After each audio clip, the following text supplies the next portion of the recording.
ที่บาดเดือดอ่อนสาวเราใจอ่อนวอนพี่น้องขอจงเห็นใจ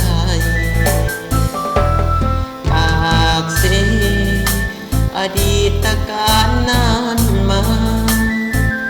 บอกคิดเลยว่าน้ำของต้องน้องมากลายปากสองนี่นาน้ำขึ้นพัดไหลกับสายบนทางสัญจรบ่ได้ขาดหายในสายทาลาแขวงจำปาสักปี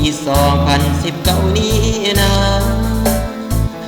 น้ำท่วมปาสาถิ่นข้าเคยอยู่อาศัยโอ้พ่อแม่เอ๋ยลูกนี้โศกเศร้าเสียใจพ่อแม่สิอยู่จังได้หัวใจลูกนี้อาทรอาตปือเสก่อน้ำนองฝนเทลงมาหัวใจพี่น้องบ้านป่าอาณาลำบากเหลือเกินแขวงสารวันสวรรค์นาเขตเพิ่มเติมพี่น้องที่ยังขาดเคินอยากเกินในความเห็นใจ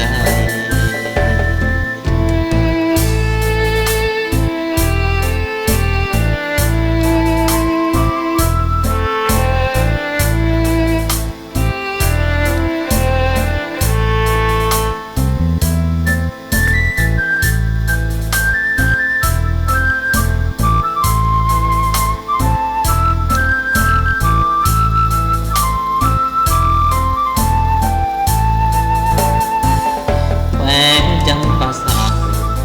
ปี2019นี้นะน้ำท่วมปาสาถิ่นข้าเคยอยู่อาศัยโอ้พ่อแม่เอ๋ยลูกนี้โศกเศร้าเสียใจ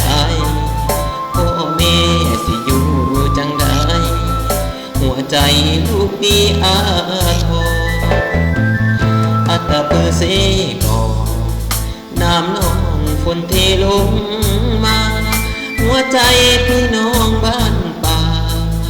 ละอาลำบากเหลือเกินแขวงสารวัน